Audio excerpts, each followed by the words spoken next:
A tasting of dark roast today.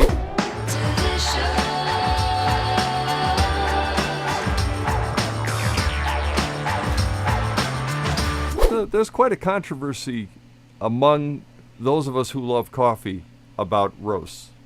And would you agree with that, Ken? Yes, but there's no controversy, I don't think, among the camps. People who are into the lighter roast camps are convinced that dark roasts are evil, and the people who love dark roasts feel that they're being overlooked, or else they just defiantly go in and drink their dark roast. So there's a kind of a polarization that no one really discusses. They just sort of, the roasting companies negotiate it somehow. Now I realize on a level of various controversies in the world today, this is probably one of the ones that you could risk at a dinner table. I think so, yeah. In my book, I said it's not as bad as politics. Well said. Today, though, I've got 5 dark roast coffee, and I'm not actively trying to fool you or anything, but I was just looking around at different companies' dark roasts. I wanted to get a little bit of the big coffee company dark roasts, which are so popular, such as Starbucks obviously will be involved. But I also wanted to get some small batch roasters.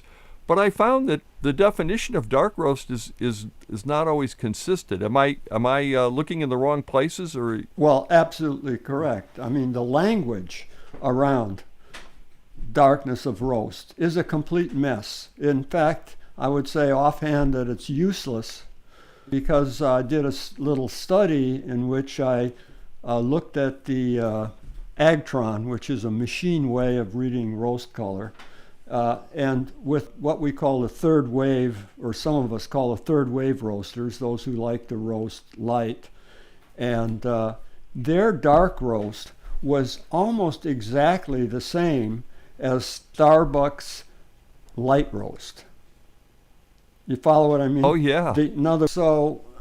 Somebody who goes into a smaller roaster shop or goes online may find that the dark roast is maybe fairly similar to a Starbucks blonde or lighter roast. And then if you go darker from there, where the smaller shops or the smaller roasters or third wave roasters don't go, then it gets even more confusing. So at Coffee Review, we've had roasts come in that say dark roast, that a dark roast lover who really likes dark roasts would not be pleased with. I don't think.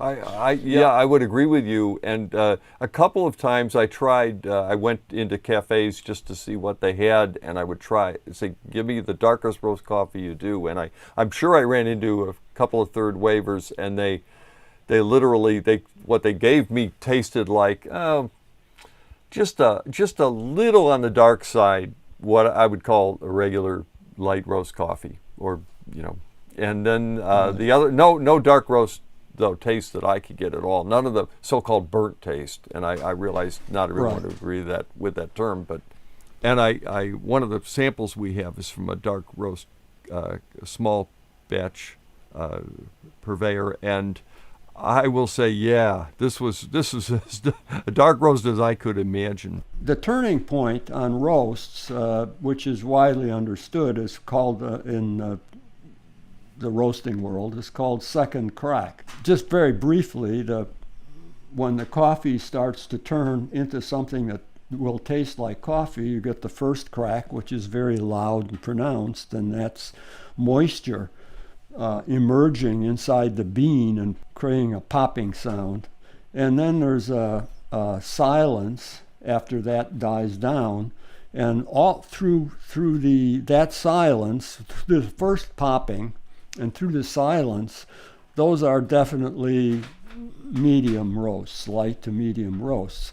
As you approach a certain point, the cellulose in the bean starts to break down, and you get a crinkling sound, like crinkle, crinkle, little light. Hard to hear if the roast, you can't hear it at all if the roaster is loud.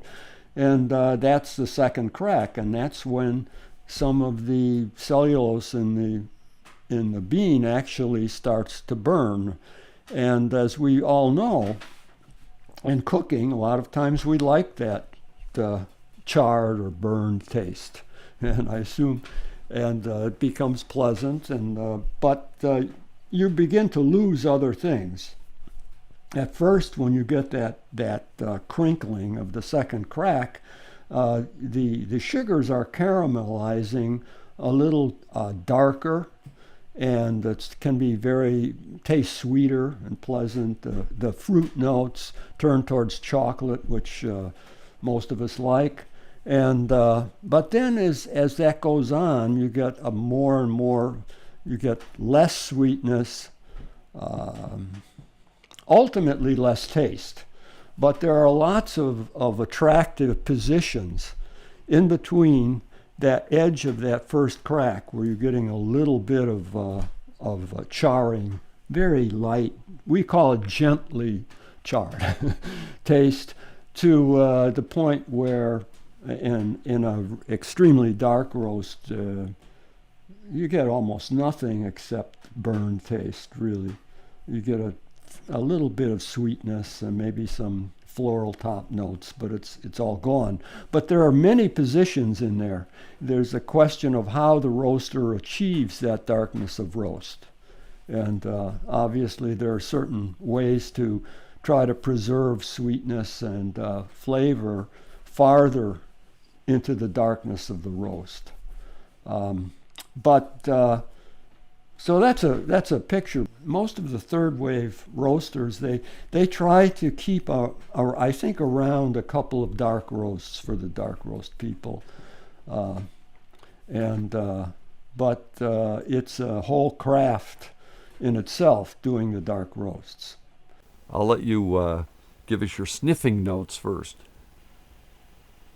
Well, I think this is a full-on dark roast, not a ultra dark roast, not a French roast, but a full-on dark roast. And it's clearly you see the nuance of the coffee is not present really in its complexity, but there's you get a nice chocolatey sweetness with a kind of a crisp, slightly charred, but char is such an overstated word. I mean, there's a slight little, I don't know what, we never know what to call it. You can't call it barbecue because then you're implying spices. Yeah. But a kind of a little crisp, charred, and nice chocolate, good sweetness. It's pretty fresh fruit. It's not quite raisin. So now we can taste it. Is that correct? I think so.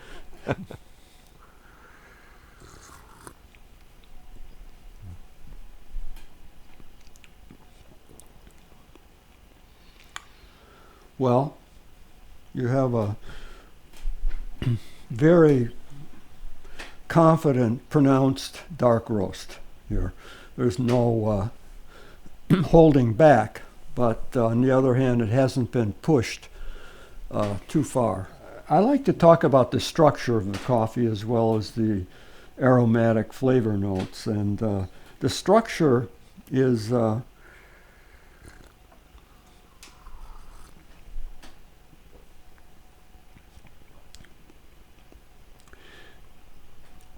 you notice how it's sweet in front, and then as you swallow it, you get bitter sweetness. And then in the finish, you get astringency, the puckering or drying on the palate, which is a important part of coffee. But from my point of view, if you notice it, it's not good. It should just be heard, felt but not heard, as it were. So, so the coffee transforms. For me, it's very pleasant, chocolatey and sweet in front, and then as I swallow it and then observe the aftertaste, I don't like the aftertaste at all. In fact, I think in what we call the long finish, it's a little unpleasant, really. For me, what do you think? It's interesting. I almost felt like tasting it today. I'm in slow motion, and you know, in a way, it's good for me to cup with you, because I really I tend to drink everything I drink. As you may have found out, I drink fast. You know, I'm used to, kind of, and I don't think that's. I'm not bragging about it. When I first tasted it, I'm like, oh yeah, I really enjoy this coffee, and I know what it is, and yes, I've already identified it as a dark roast. I did that by sniffing it, but then I said, oh, this really tastes good on the tongue. But then, you're right, when it went down the rest of the way, all of a sudden I get this. Oh. Well, see, people who like what they call strong coffee. I mean, coffee can be strong in a lot of different ways. You can be stronger because it put more coffee in than in the water. So, or you can it can be strong in the sense that people use it for roast. It's a kind of a bracing astringency. They sort of like that astringency. It makes you feel powerful, I guess. I don't know, like I'm not sure what an analogy would be, but wind in your face when you're go to the beach, and there's a kind of a fresh, brisk breeze coming at you. I mean, that's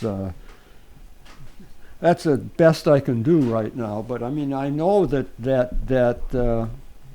I know that feeling. It's just not my kind of feeling, I guess. Maybe I'm just a real comfort freak, I just You mean you don't enjoy unpleasant sensations? Yeah, I'm kind of old-fashioned. It's not unpleasant. It's not unpleasant. The going in isn't. Yeah. No, the going in is very pleasant, but it's the bracing aftertaste. Yes. The aftertaste I could do with less. Yeah. So now, of course, most people who drink a coffee like this is probably, this is a full-on dark roast. I don't know whose dark roast it is. I couldn't really I would hazard a guess is that it's not a very bright or acidy coffee to start with, the green beans, because with coffees like that, they're even more assertive with the bitterness. The acidity turns bitter, and it's more pronounced than in this coffee.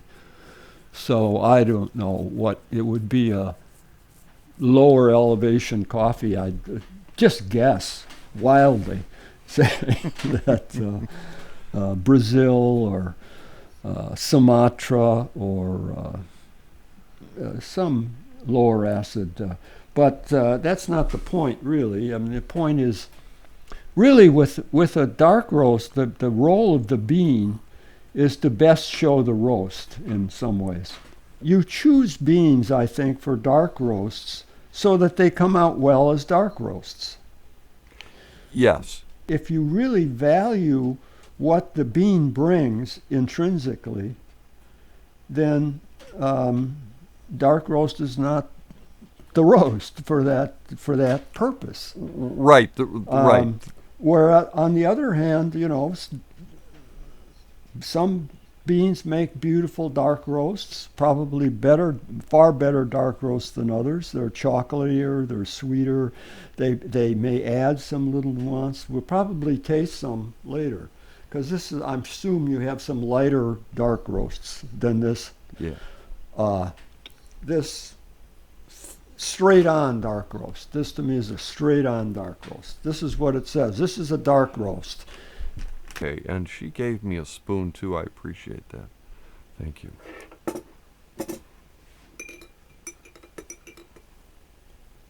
But Now, let's look at color here. yeah, yeah. Let's see if we can match that. And This is can my. I- This is my.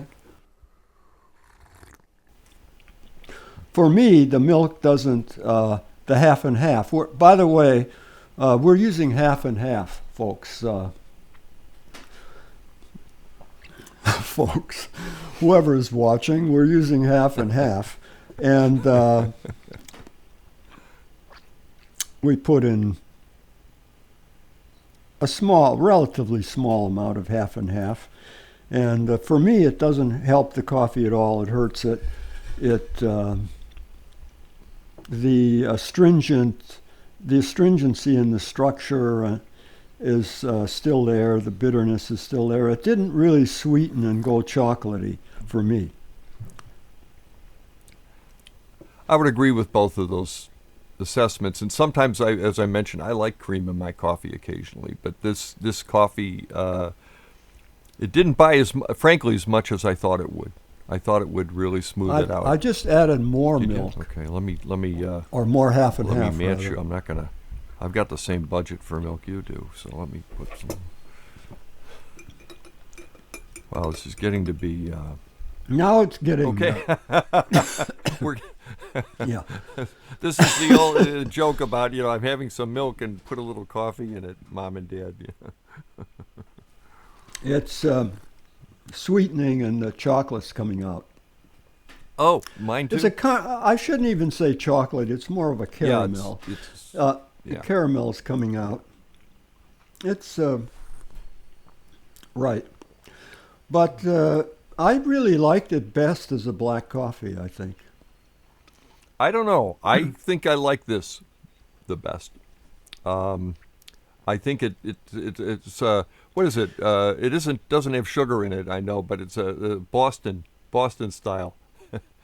Well, you notice though here, Kevin, with the substantial amount of half and half, that the finish is It's more pleasant to me. yeah. It's the finish more than anything. It's it takes away. You see, the milk I think mutes the whatever produces the astringency.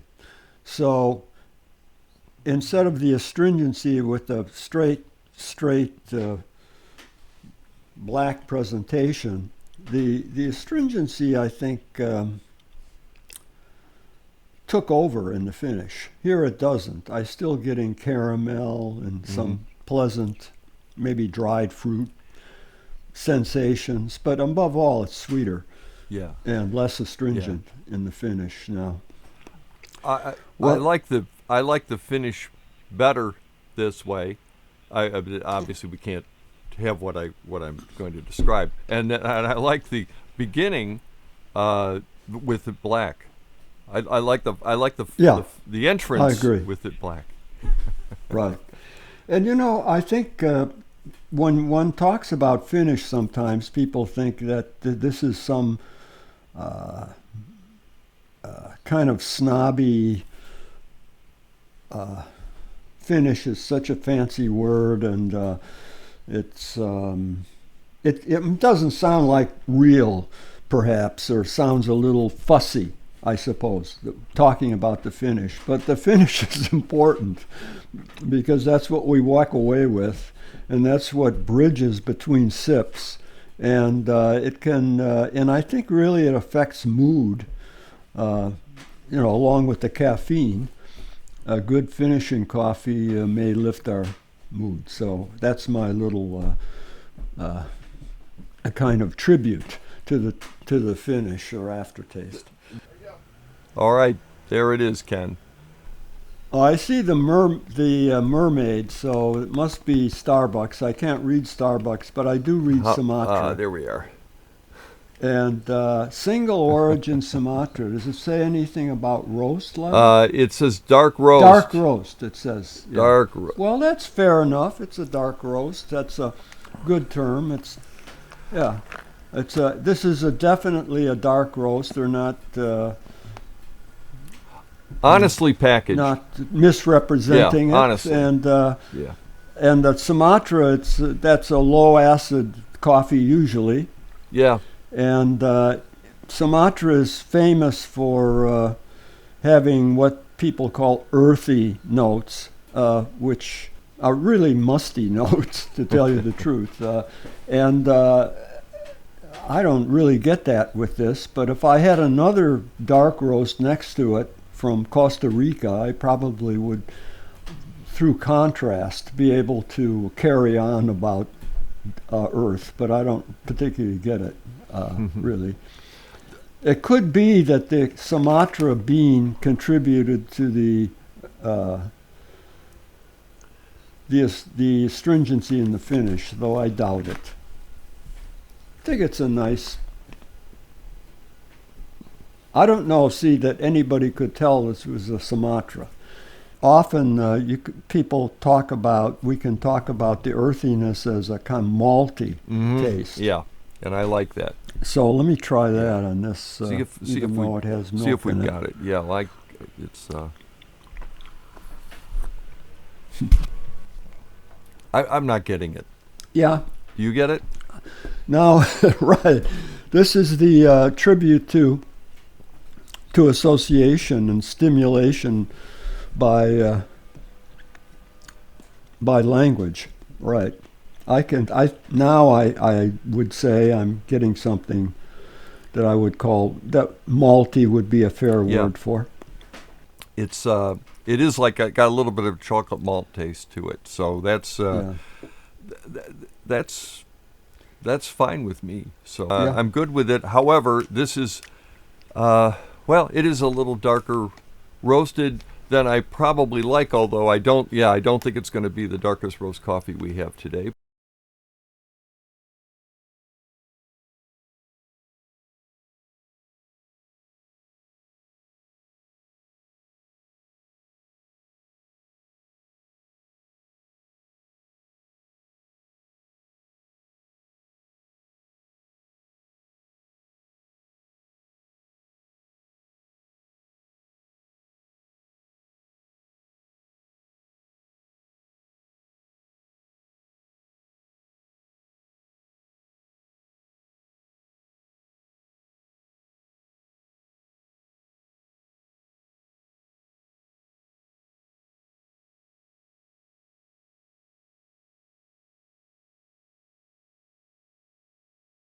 Dark roast number 2.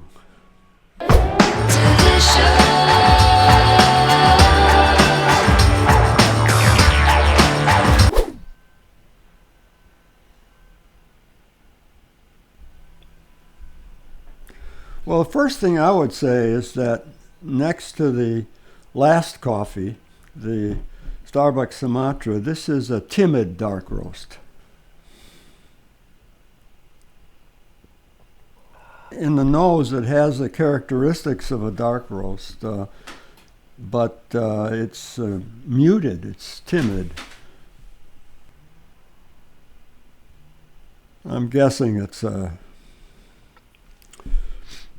somewhat half-hearted dark roast. Half-hearted dark roast. What a great name for a blend, the half-hearted blend. I hope it's not from anybody I know. You know, it has a kind of a buttery character in the nose. Anybody you used to know, you mean?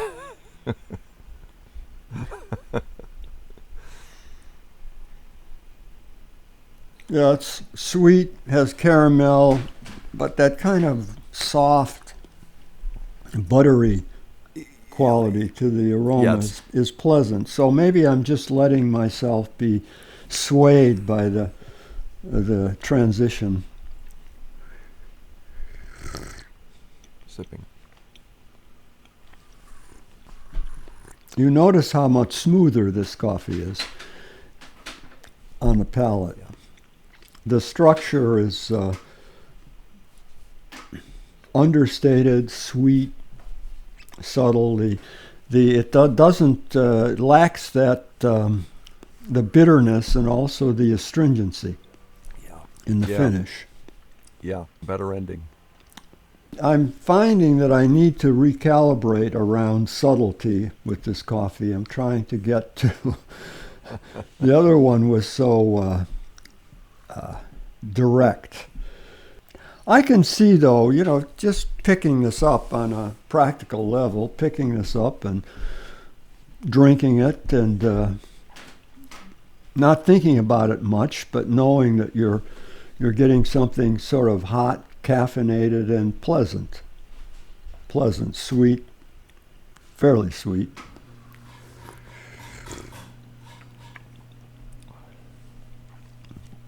You notice we didn't talk about the mouthfeel on that last one, the Starbucks. I think because this has low astringency, that it gives the impression of a more syrupy or viscous mouthfeel. Yeah.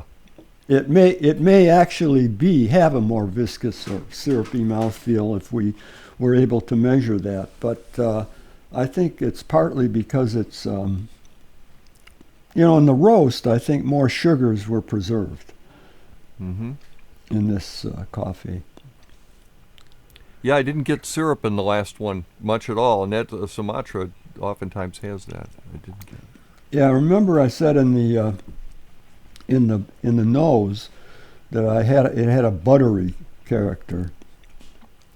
I don't get buttery necessarily in the cup, but it's I'm getting a kind of very nice mouthfeel. Yeah, it's a sense of viscosity. Very nice.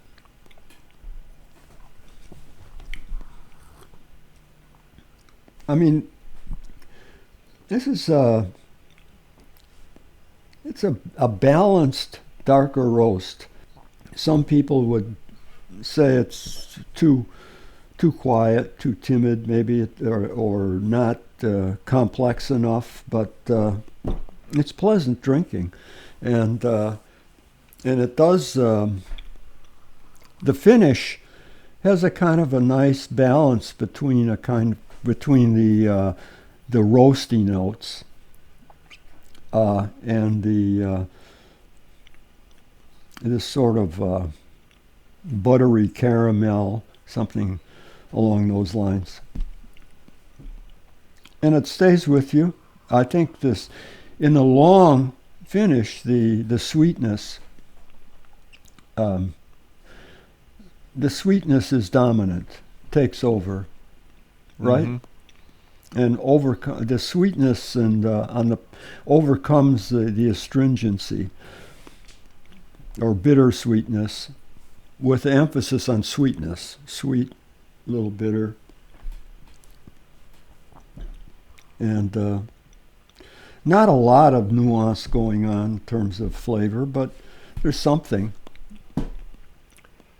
It's not too much.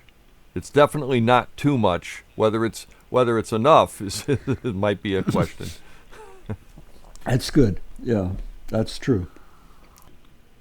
On the other hand, it's not giving the pleasure of a medium roast coffee where you can start reading clear aromatic notes. I mean, a polite term would be that they're rounded. A less polite term would mean they're muted or blurred. But it's good. It's a nice drinking cup. I think the fair thing I could definitely say is this would be a coffee that I'd be willing to make for someone who said they don't like dark roasts, and prove to them that they aren't all too much in effect. Or just one note shows. Now, this is a dark roast, Kevin. I'm sorry. The roast is still the leader here. I mean, still the dominant characteristic. I'll give you that. I mean, it's not the dominant characteristic, but it's the dominating factor. It's. I think in the I have no idea what coffees Yeah. these are. This is a roast. Should we put milk in this one, or this let's is do more it. of a black let's, coffee? Let's do it, but it might disappear. Let's put it in. Or half and half. I keep saying milk, and I think this one fades, turns limp in milk. Let me check. Don't care for it much. I mean, it does bring out the chocolate, turns that sort of buttery caramel more towards chocolate. Yeah, there's your chocolate. It's all right. The finish remains pleasant, I think. But some dark roasts, you put this much half and half in them, and they just turn gloriously chocolatey. And neither of these that we've tasted so far do that. You want to look at this one, see what it is? Pete's Major Dickinson's blend. Yep. That's a surprise. I know. This is the, for those who don't know Pete's Coffee, that this is their signature blend from the old days with Mr. Pete. Yep, Alfred Pete. And it doesn't taste to me like Major Dickinson's blends. Blends with I'm sorry to say, because I was raised here in the Bay Area with Pete's Coffee and knew Mr. Pete, and it's our institution, even though we may not like the roast style. But the problem here, as I think with blends, is that they are not being very consistent here. Major Dickinson's blend usually has a lot more power. This is, you could say that, well, I prefer this Pete's Major Dickinson's to the Starbucks Sumatra, but because it's smoother, less astringent. But in terms of my expectations around the Major Dickinson's blend, I think it seems a little half measured, half-hearted. A little sentimental choice for me, because one of the first times you and I had coffee together in your neck of the woods was at Pete's, and we both had Major Dickinson's blend, and I recall it well. And this particular coffee tastes like Major Dickinson's Light to me today. It doesn't know, and I remember saying it. No, that's good. That's good. Yeah, exactly. Yeah, I agree. Not a full major at all, Right. Yeah. Right. Maybe not even a lieutenant. A cadet. Staff sergeant. Yeah. No, that's not fair. Dark roast number 2.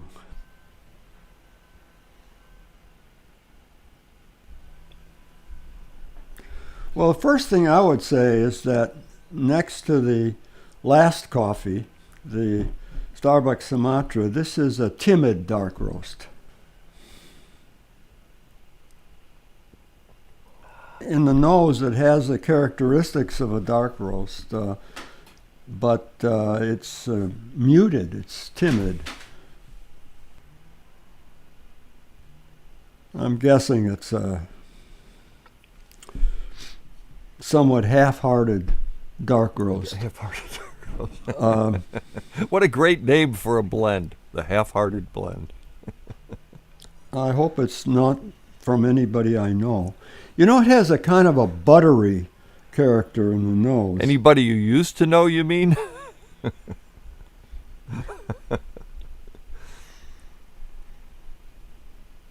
Yeah, it's sweet, has caramel, but that kind of soft, buttery quality to the aroma is pleasant. So maybe I'm just letting myself be swayed by the transition.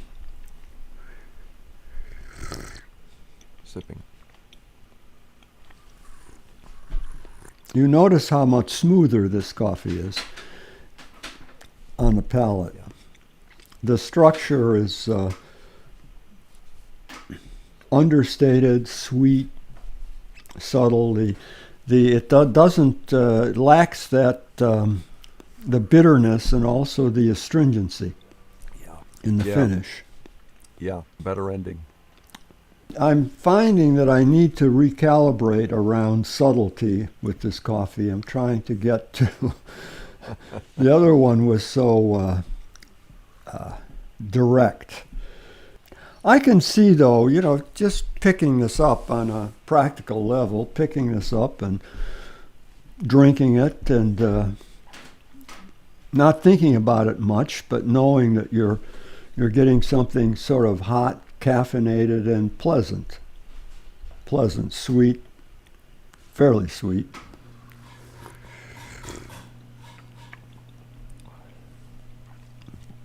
You notice we didn't talk about the mouthfeel on that last one, the Starbucks. I think because this has low astringency, that it gives the impression of a more syrupy or viscous mouthfeel. Yeah. It may actually have a more viscous or syrupy mouthfeel if we were able to measure that, but I think it's partly because it's, in the roast, I think more sugars were preserved Mm-hmm. in this coffee. Yeah, I didn't get syrup in the last one much at all, and that Sumatra oftentimes has that. I didn't get. Yeah, remember I said in the nose that it had a buttery character.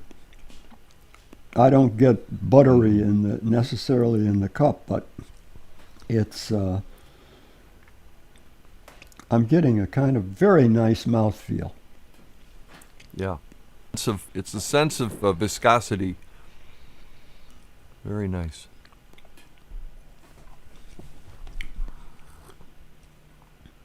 I mean, this is it's a balanced darker roast. Some people would say it's too quiet, too timid, maybe, or not complex enough. But it's pleasant drinking, and it does. The finish has a kind of a nice balance between the roasty notes and this sort of buttery caramel, something along those lines. And it stays with you. I think this, in the long finish, the sweetness, is dominant, takes over, right? Mm-hmm. And the sweetness and overcomes the astringency or bitter sweetness, with emphasis on sweetness. Sweet, a little bitter, and not a lot of nuance going on in terms of flavor, but there's something. It's not too much. It's definitely not too much. Whether it's enough it might be a question. That's good. Yeah, that's true. On the other hand, it's not giving the pleasure of a medium roast coffee where you can start reading clear aromatic notes. I mean, a polite term would be that they're rounded. A less polite term would mean they're muted or blurred. But it's good. It's a nice drinking cup. I think the fair thing I could definitely say is this would be a coffee that I'd be willing to make for someone who said they don't like dark roasts, and prove to them that they aren't all too much in effect. Or just one note shows. Now, this is a dark roast, Kevin. I'm sorry. The roast is the still the leader here. I mean, still the dominant yeah, okay. characteristic. I'll give you that. I mean, it's not the dominant characteristic, but it's the dominating factor. It's. I think in the I have no idea what coffees Yeah. these are. This is a roast. Should we put milk in this one, or this let's is do more it. of a black coffee? Let's do it, but it might disappear. Let's put it in. Or half and half. I keep saying milk. And I think this one fades, turns limp in milk. Let me check. Don't care for it much. I mean, it does bring out the chocolate, turns that sort of buttery caramel more towards chocolate. Yeah, there's your chocolate. It's all right. The finish remains pleasant, I think. But some dark roasts, you put this much half and half in them, and they just turn gloriously chocolatey. Mm-hmm. And neither of these that we've tasted so far do that. You want to look at this one, see what it is? Pete's Major Dickinson's blend. Yep. That's a surprise. I know. This is for those who don't know Pete's Coffee, that this is their signature blend from the old days with Mr. Pete. Yep, Alfred Pete. And it doesn't taste to me like Major Dickinson's blend. Blends with I'm sorry to say, because I was raised here in the Bay Area with Pete's Coffee and knew Mr. Pete, and it's our institution, even though we may not like the roast style.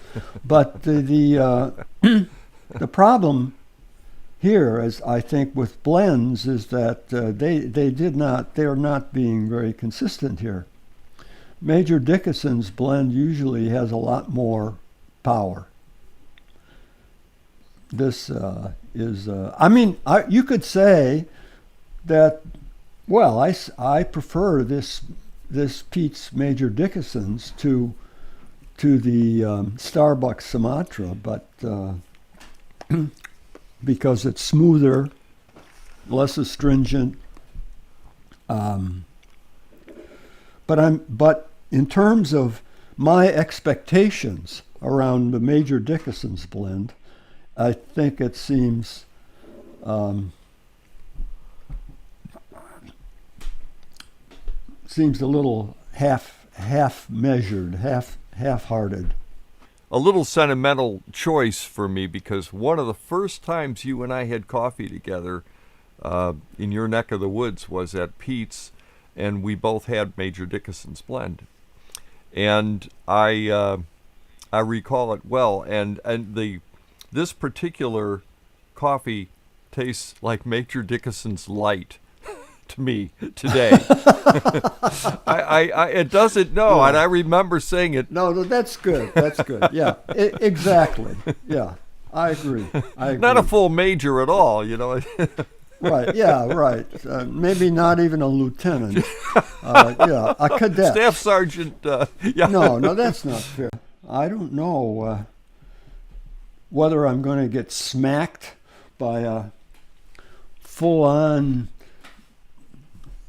bitter, astringent French roast, or am I going to get seduced by some sort of subtly dark, romantic coffee? The suspense is mounting. Let me get rid of this, and can we please bring on the next coffee? If these dark roasts get any darker, it'll be radio. I may be completely wrong once I taste it, but right now what I'm getting is another timid dark roast. Timid dark roast, okay. Yeah, but I'll taste it, and it. Sure. I think one of the issues with dark roast too, of course, is that the structure is dominant in how we experience the coffee, not the aromatics. So I may not be picking up much of the structure in this, because it's pretty sweet. in a half-hearted way, roasting. Yeah.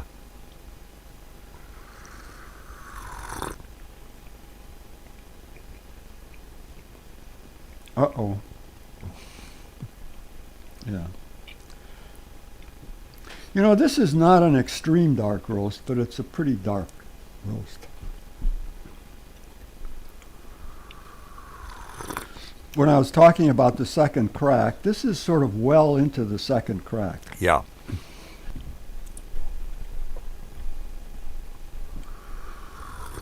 Kevin, I'm going to pour a little of number one.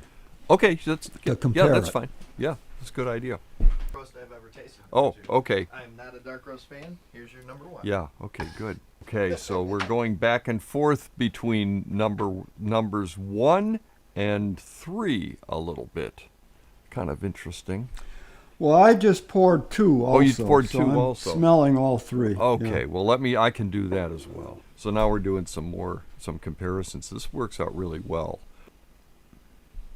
Now, are you just smelling, or are you drinking? I'm still Okay. smelling.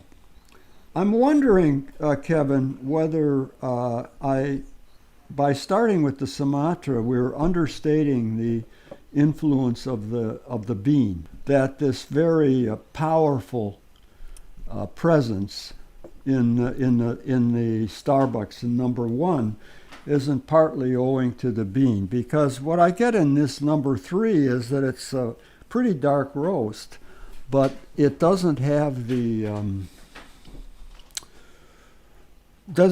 energy, Yeah.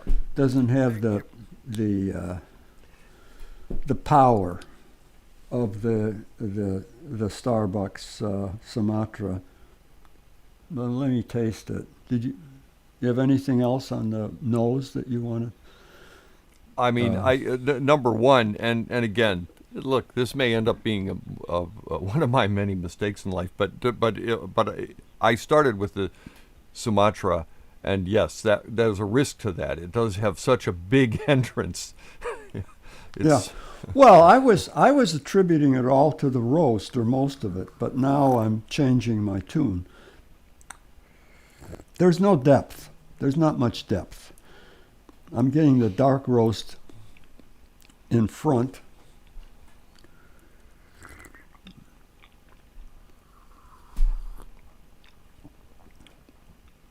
There's not much in front for me. The finish is a little more satisfying. Mm-hmm. I'm getting some kind of bittersweet, pleasant, bittersweet character. The astringency is understated. It's just basically pleasant. Getting the usual, a kind of a crisp cocoa-like chocolate, or maybe a nut like if you've ever tasted roasted cocoa nibs. But the body, the viscosity is pretty thin. So I'm really guessing on this, but I would say that that if you did a machine reading of the roast color, it would be pretty dark. The roast is done. It hasn't really contributed a lot of bitterness or astringency, but it's perhaps exhausted some of the oils that give it the body, some of the substances that give the impression of body. So ironically, even though most people, I'm guessing that most people think that a darker roast inherently has more body, it actually gets to a point where it actually reduces the sensation of body. Yeah. Yeah, I don't know whether you got what's often called a dark French roast or French roast. Mm-hmm. These roasts, the body, they're thin. I mean, everything's been roasted out of the bean almost except cellulose, really, in the most extreme. So that, no, they're thin-bodied. To me, I hope we have one so I can really carry on in an obnoxious way about it. I know you will be able to do that. I have ultimate confidence in you about that. I'll say that when I first started Coffee Review years ago, I decided, well, I'd do a tasting of dark roast, of French roasts. So I got a lot of these ultra dark French roasts. They were very plentiful in California at the time. And I couldn't write the article because they literally almost tasted all the same.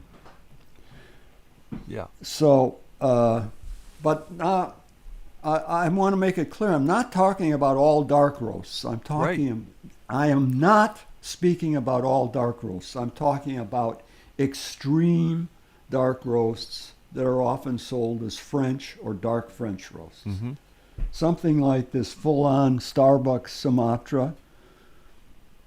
It pronounces what it is, and it does it in a very powerful and if you like the style, very pleasant way. Now this one, as I say, I think somehow it has the characteristics of a dark roast but lacks some of the benefits.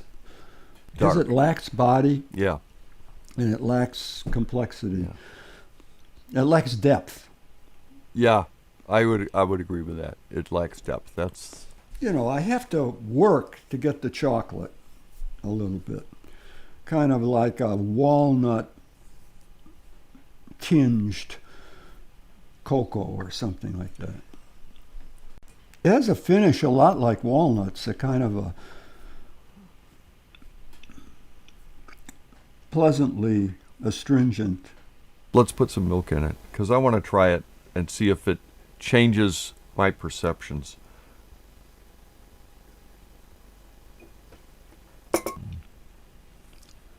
Well, for me, it just sort of dies even farther. It was sort of thinning out in sensation as a black coffee, and it thins out even more with half and half. Yeah. Sorry to say. Yeah, I'm not getting the chocolate. I had hoped that it might just... Not chocolate. Well, I'm going to... Oh, maybe in the finish, the long finish, the chocolate starts to emerge a bit. Make itself known and appreciated. Okay, well, let's reveal.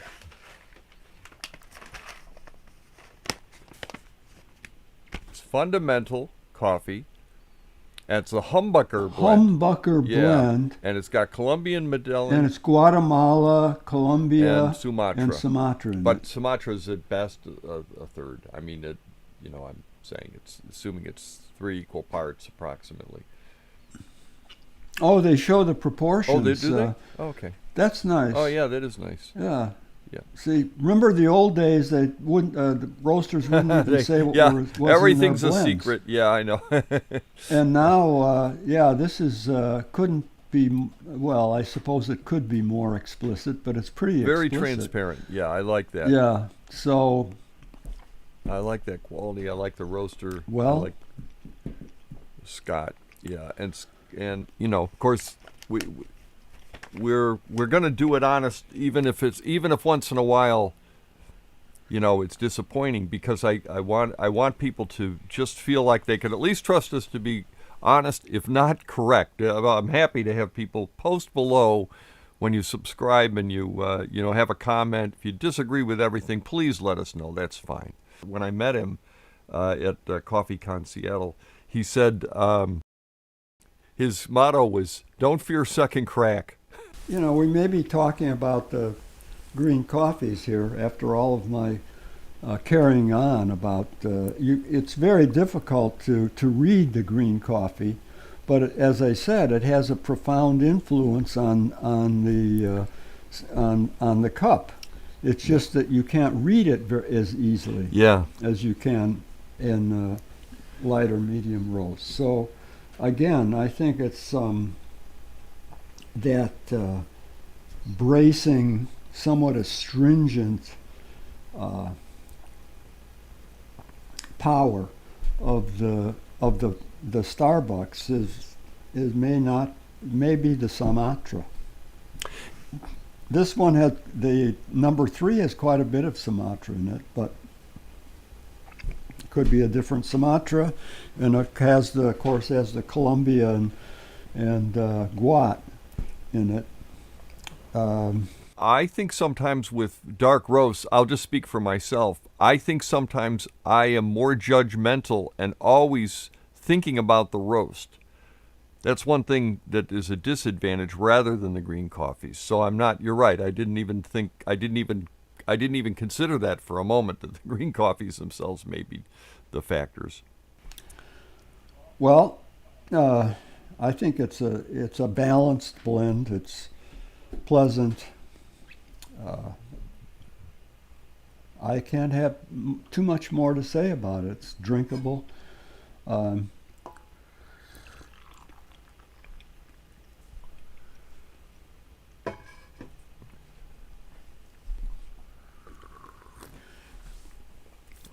I'm getting highly caffeinated from this, and I may have to start spitting. Okay, that's okay. If it's not too disgusting for somebody who sees the show, you can cut out my spitting, leave my spitting on the cutting room floor. Or we could do a bonus reel of just Ken Davids spitting. Right. Get the greatest spits, his greatest spits. Instead of hits. Right. Yeah. Well, anyway, I understand that. I'm getting a little caffeinated too, but that's part of why I do this. Yeah. You know. Well. I mean, I came from music after all. Me too. Okay. So the light is okay. The light looks great. You look marvelous. Yeah, I know, but I meant, is it different from before? I don't know. I don't know. We don't know. We can't get Dennis to ever tell us. We don't think he really watches. Oh. This is a little different. Yeah, isn't it though? Well, it smells like you snuck in a kind of nice, fruity, natural coffee that's also been dark roasted, I assume, since we're tasting dark roasts. Everything is identified as a dark roast. Yeah. As I said, it's much different from the others, and it's I think a natural process, fruity coffee. In other words, dried in the original beans. At least a lot of them. If it's a blend, but it's dominated by some fruity, natural coffees. And natural, of course, means dried in the fruit. There is a roast character, but the character of the green coffee is more in front. I'll say that.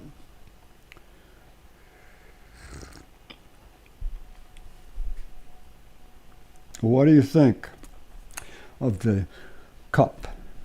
Oh, I haven't tasted it yet. Should I taste it? Oh, okay. Well, I've tasted it. I'm ahead of you, and I'm saying that it's some of that fruity character is actually, to me, less prominent in the cup, but it's there. Yeah. And I'm getting the roast now. It smelled dramatically different.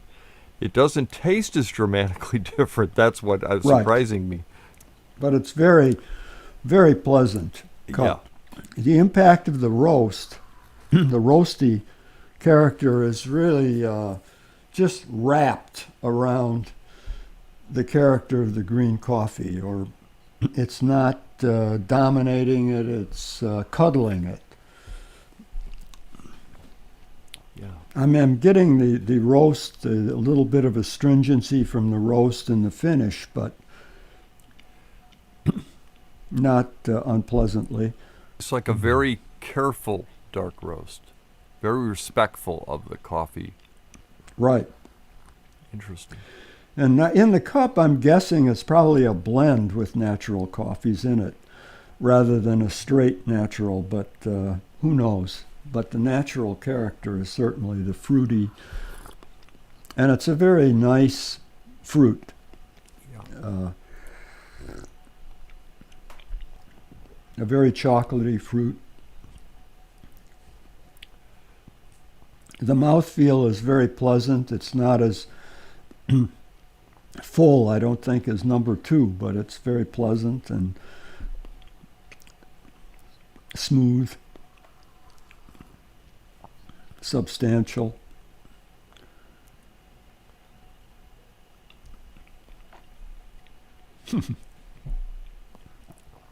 Nice coffee. I keep drinking it. Yeah, I was ready to caffeinate it, so.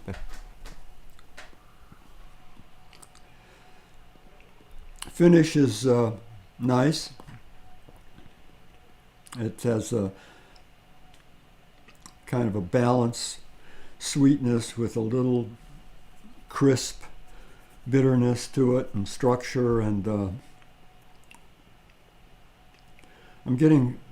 perhaps I'm getting some flowers in the finish. Some kind of dusk flower. Not real dominant, but definitely there. The fruit,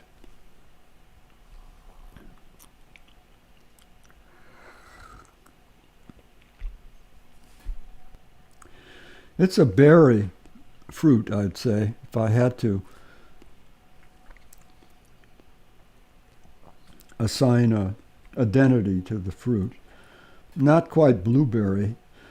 A lot of times when people call natural coffees blueberry, they're really thinking about like blueberry pancakes or something, where the sweet chocolatey character of the blueberry is very dominant, and that's not the case here. mm-mm. But it is a berry, sweet berry. Yeah. Wow. I kind of I suppose it's the impact of the roast, but the aromatic notes, the flowers and the fruit seem very discreet, understated, but satisfying. That's some fancy language there. Yeah, I'll wear a suit, sport coat next time we use that language. No, I'm kidding. I thought it was actually quite apt. It really is saying all these things too and more to me. And the structure is very balanced, I think. I'm getting certain characteristics of a medium roast coffee, but I'm also getting a little roasty edge that is turning now as I keep drinking it, it's turning the fruit to a little more towards chocolate. So I don't even want to put milk in this coffee, but I guess we should to be consistent. We should do it. We should do it, even though I was thinking the same thing, to be honest.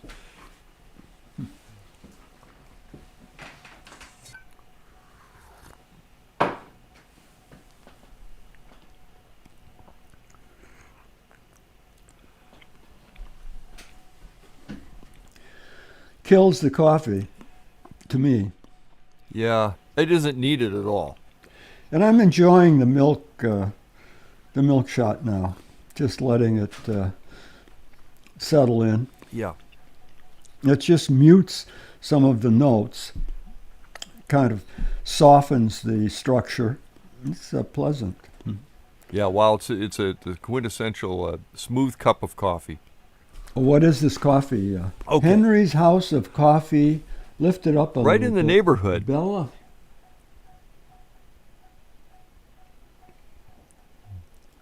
Does it say what and Bella Finca? Bella Finca. What is- is it? It's a blend, of course, but let me see if. Is it? Yeah, I'm sure it is. But let's see if it has anything about it on the back. No, it doesn't. Bella Finca just means nice farm, right? Pretty farm. Well, Bella Finca hand roasted small batches. Yeah, okay. Premium rich chocolate, bold. I'll go along with that, but it doesn't. And of course, I've met these folks too at CoffeeCon San Francisco. But I wonder if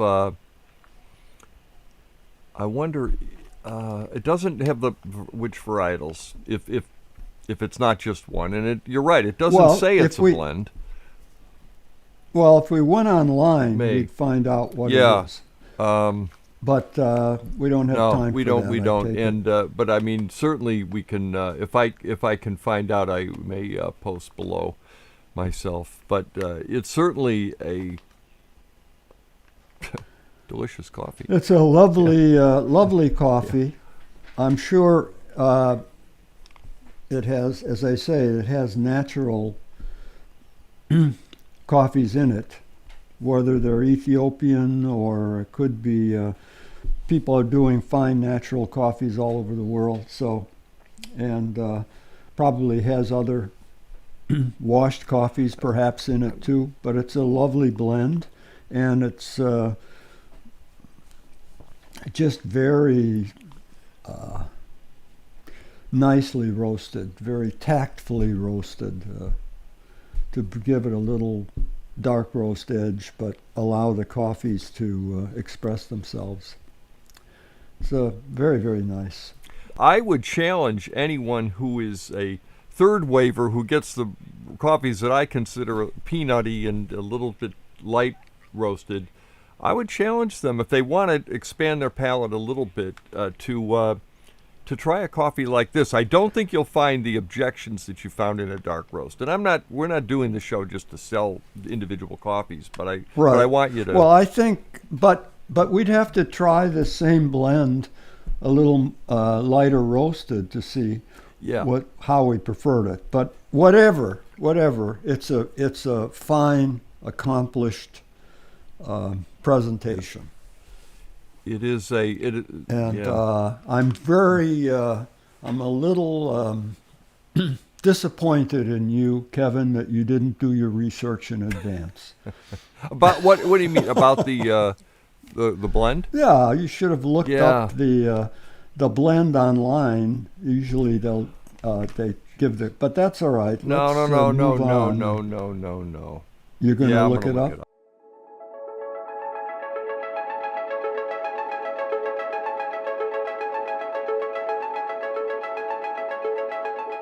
Nope. Sorry, but I don't know. Kevin, I'll have Jason research it. It's predominantly Central South American with some East African coffee, all washed. All washed. Mm-hmm. Uh-oh, I was wrong. But I thought there was a natural in there too. Oh yes, Yeah. Central America and East Africa. Central South America and East Africa. There may be some semi-washed in there. You mean honey coffee? Mm-hmm. Yeah, there must be. I mean, I smelled it. There's something. Yeah. Yeah. But no natural apparently. Okay. Yeah. Okay, are you going to give us more about that coffee? Yes, we have more on that coffee, and if the roaster is disclosing accurately, it has no natural or dried in the fruit coffees in it. However, all of us here at Coffee Review feel that we get a natural character in that coffee. So the coffees come from South America, Central America, and East Africa. Very precise. And somewhere along the line, I think that there must be what we call honey processed coffees. In other words, where the skins of the coffee fruit are removed, but the coffee is dried in the fruit pulp, in the flesh. Because somewhere there's a kind of a natural character in there. And among all those coffees, perhaps was overlooked, but by the roaster, I don't know. But at any rate, this is very kind of old-fashioned not to disclose your blend components. It's interesting. it is what it is, and it's a very nice coffee. So anyway, that's where we have to leave it now. So Short of, we called the roaster, and short of going over there and calling in some people from Chicago, we're probably not going to get any more revelations. Here we have another one. yeah.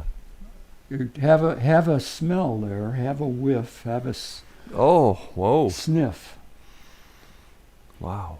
Another very distinctive Yes. coffee. Wow, it's powerful. Lovely coffee. This is another fruity coffee, and now I'm reluctant since I missed it in a little bit with Henry, or jumped to conclusions with Henry's House of Coffee blend, but I would guess that there's naturals in here in the blend. It could be very sweet, fruit-toned, washed coffees. It's brighter than the Henry's, I think. Out in the nose, yes. Yeah, it definitely is brighter than the Henry's, which would mean that it's probably it's very sweet, very pure and sweet washed coffees, perhaps. Lovely. The roast, the impact of the roast really is only just to round the coffees, I think, to round and soften the brightness. I don't get much, at least in the nose, I don't get much distinct roast character. Interesting. But it's a very pronounced coffee. It has very character. It announces its presence very strongly. So perhaps that would make it acceptable to a dark roast lover, because its intensity might seduce the dark roast lover.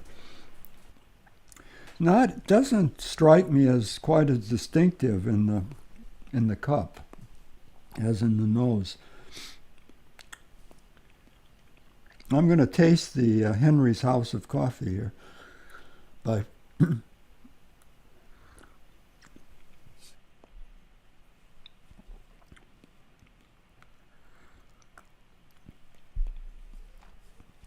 the complex blends can be a test of any coffee taster's skills, including this one. Okay. Well, what fun would it be doing the show if we didn't test each other, you know? So. Well, this is a very attractive blend, and I would guess that this one has some naturals in it. Yeah. But it also has some very sweet, high quality, rather bright washed coffees as well.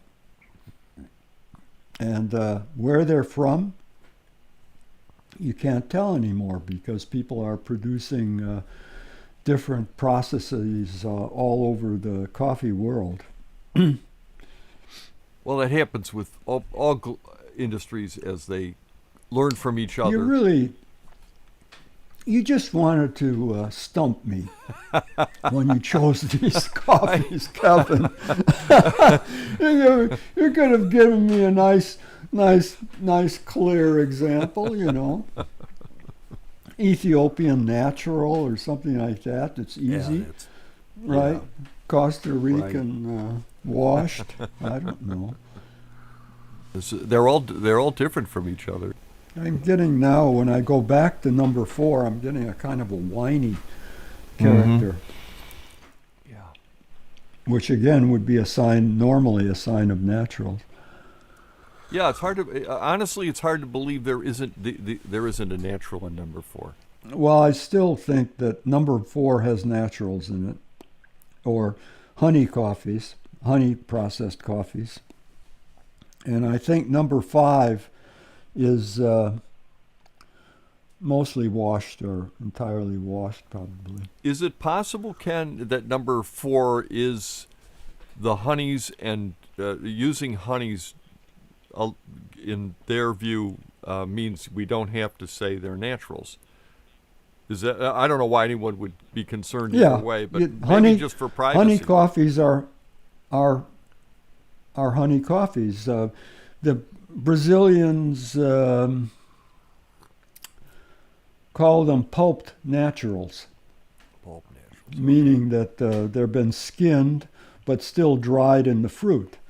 With honey coffees, I don't know, we started off with roast, and here we're talking about processing methods, but honey coffees are not, it's hard to predict if you just know that they were honey coffees, because sometimes producers actually strip with a machine, they strip some of the pulp, the fruit pulp, off the beans.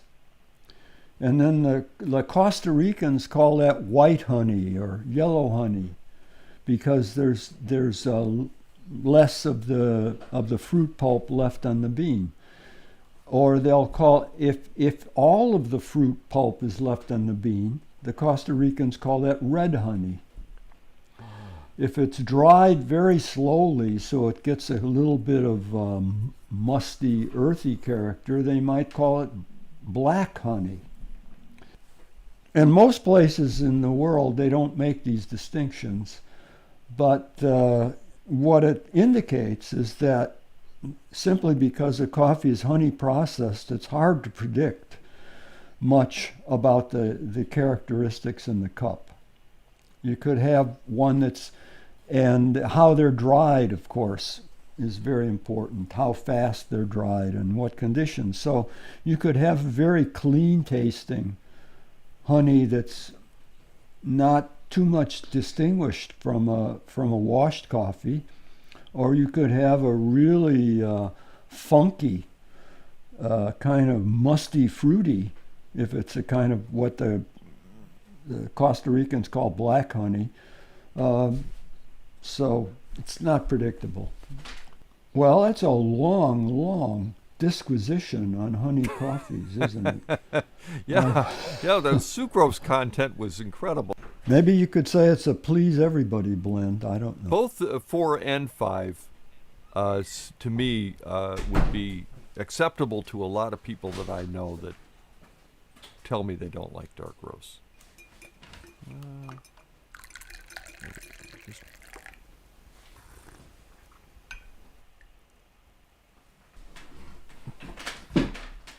It's a pretty forceful coffee. It is.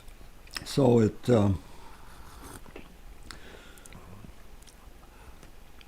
doesn't transform much in milk, I don't think, but it remains itself. It maintains character in milk Stands in a up pleasant to it. way. Yeah, it stands up. Like with some of the others that we've tasted, the milk sort of reduce their power, reduce their character, reduce their energy. But here, that coffee is a well-structured coffee that will maintain its character right through the milk, or the half and half. Be no hesitation putting milk in it if you wanted milk, because you're not going to lose your coffee. It does kind of chocolate, Yeah. turn the fruit chocolatey. Yeah. I mean, it maintains the brightness. Mm-hmm. So chocolate fans might be disappointed by the bright character of the, but it's definitely a bright and chocolatey coffee both when you taste it in milk. Surprising, because this was a surprise of the tasting to me. What is it? Here we go. Kevin, can you unveil it? Allegro. It's the Oh look at this. no! Look at You this. see, Extra this dark. this is a Kevin. remove it so I can see your face. Uh-oh. That this is a perfect example of the misleading or confused use of terminology of the English language in representing roast. Yeah. This is simply not. Let me look at it again. Sure. Does it say Oh, dark extra French? dark. Extra dark dark. French. This is crazy. Yeah, look at that, folks. See, I think what intense, smoky, full. I mean, they should just Allegro. May I speak to Allegro? Allegro, get a new copywriter. Have this person taste coffees and then write the copy. What you should say is a marvelously balanced, darker roast. Does it give any indication of blend No. components? No, none. But I have give it to Allegro. This is a terrific coffee. Yeah, this is really nice. And I was on this just to give you a little background. I was on a fence between this. There's an organic version that's not extra, and I said, well, we want a French. And I thought, I actually surprised. I expected this to be the darkest coffee we had, which is one reason I put it last. Now I think I screwed up a little bit, but on that. But I have to say, it just shocks me that this coffee is so drinkable and so, in some ways, middle of the road. I mean, it's got everything for everyone. Oh, well, I don't know. It's middle of the road. It has character. Middle of the right. road. I don't mean to say it doesn't have character. I didn't mean that. I mean that. Well, I guess the middle of the road has character. I mean it. It was not by far the darkest of the coffees we've had, and it was. The perhaps we should do Agtron readings of darkness of roast with these. I'm absolutely positive that this would not be the darkest. No. That the darkest probably is the Starbucks Sumatra I think the Starbucks or the Major Dickinson's. And what was fundamental? number 3? Fundamental, I thought was maybe the darkest. My opinion. I don't know. I didn't do Agtron ratings. It's the one piece of equipment I've not snuck past the my wife. But extra dark. I think the extra word is just totally. Because frankly, it might have prevented me from ever trying it before. This is one coffee. I think it's the only coffee in the bunch that I've never had before. If there's a lesson here about the industry, well, I'm not sure there is. Well, but if there is, labeling. It would be that the third wave light roasters are prevailing, because it could be that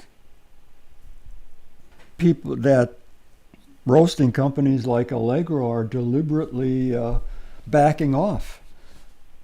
And even Major Dickinson's seems to be a little backed off of where Pete's usually goes. So I'm not sure whether it's just coincidence or accident, or whether without changing the language, they're changing the roast. I mean, Allegro plainly, there's some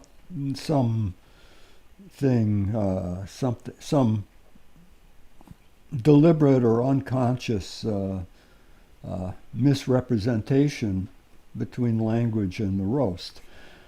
And it's a very fortunate one, because it's a splendid coffee. Yeah. Yeah, So. agreed.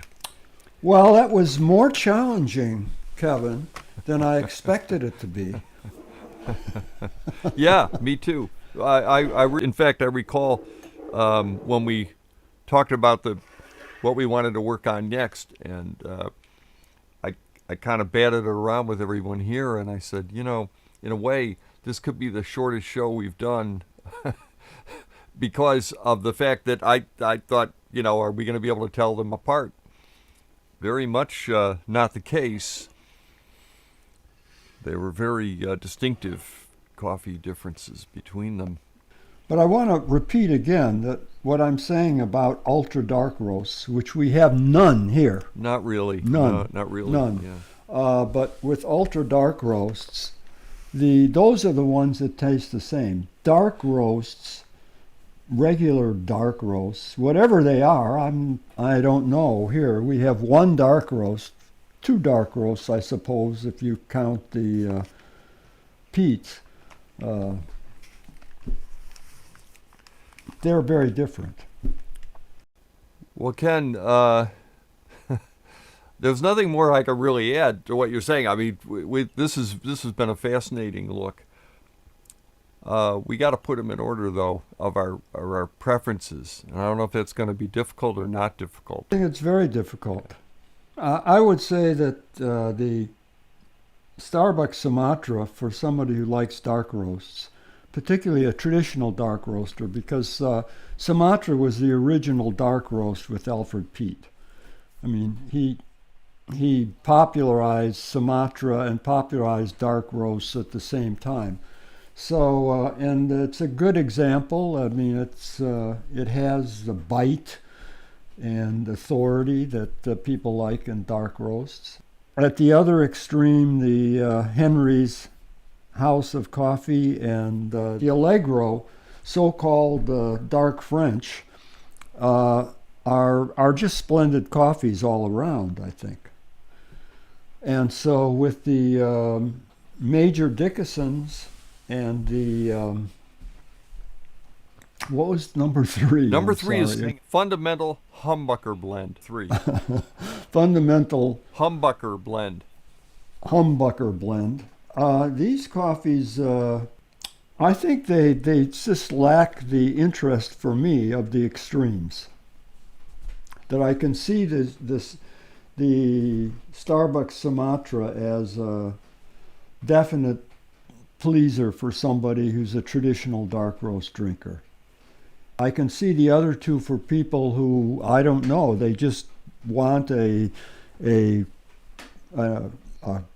pleasing, satisfying, rather complex coffee with a little dark roast edge.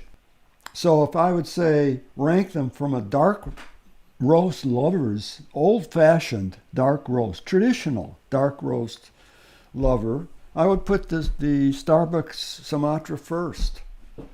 But I don't know where the others are not, don't have the power of the Starbucks Sumatra. So on the other hand, if I say somebody who's a coffee lover and is versatile in their tastes, then I would put, I guess, number 5 first and number 4 second.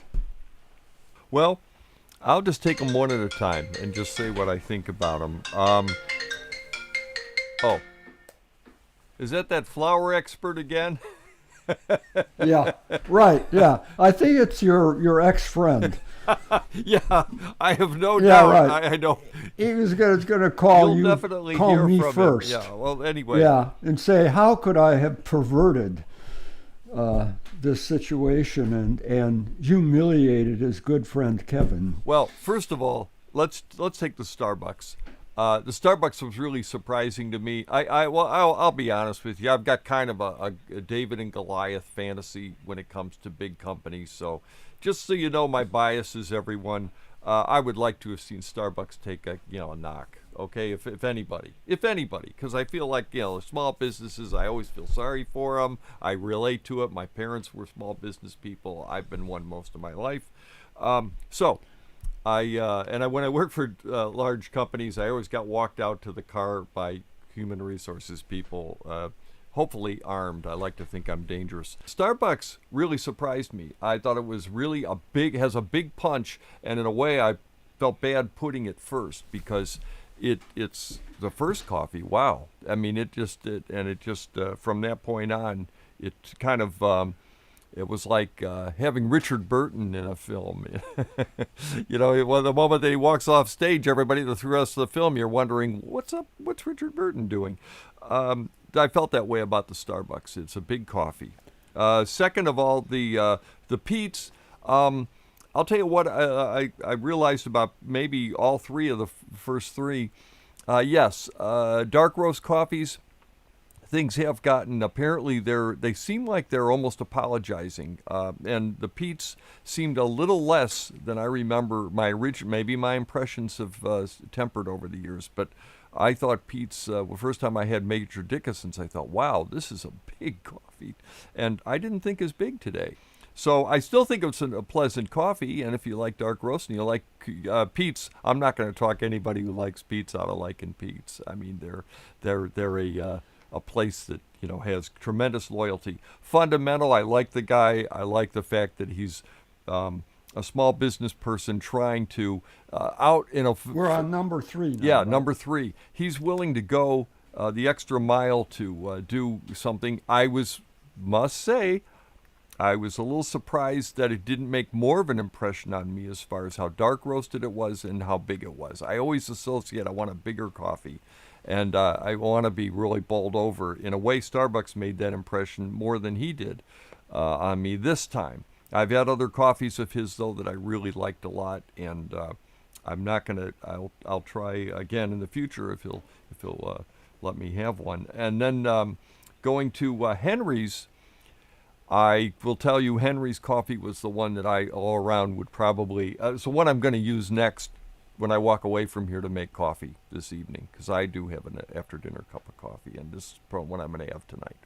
I really like the coffee. I was surprised it had as much varietal, kept everything crowd pleaser for me. It made me appreciate it. Still had a little bit of roast. I realized it was a dark roast. Great after-dinner coffee, I would predict. And then finally, the one that really surprised, though, the tasting was the Allegro. When it said extra dark, I didn't think it was that extra dark at all. I think they did a good job of being kind of a dark roast for people that claim they don't like dark roasts, but that's partly because I don't think it's that dark. And I know we didn't do the Agtron numbers, which are the way of rating them, but I would predict this would not be as dark as to qualify using the word extra. Yeah, they definitely need a new agency approach to that and remove the word extra to start. You wanted to challenge and surprise me, so you did. Okay. Well, that's worth something. Right. Well, and I was surprised myself in terms of the Major Dickinson's in particular. That was such a relatively timid coffee when I associate power with it. The other point I would make, if for anybody who watches this segment, at least of the show, is that I don't think you can necessarily generalize to all Starbucks or all Pete's coffees from these single examples, or any of these coffees, but particularly the Starbucks Sumatra. When we do our coffee review tests sometimes and toss in a couple of Starbucks, the Sumatra does very well usually. I mean, there's a long tradition at both Pete's, and if we'd had a Pete's Sumatra, it probably would have perhaps done even better. So both those companies have a long tradition of buying and roasting Sumatras. Yeah. Well, it's been very interesting and challenging for me as well, and I learned quite a bit from tasting this range of dark roasts. I'm not sure how applicable the learning is to all the dark roasts in the market, but it was very, very interesting, and I appreciate the opportunity, and I hope everybody else enjoys it as well if they listen and go out and try some of these coffees. And thank you very much, and I think we'll see you soon with another episode.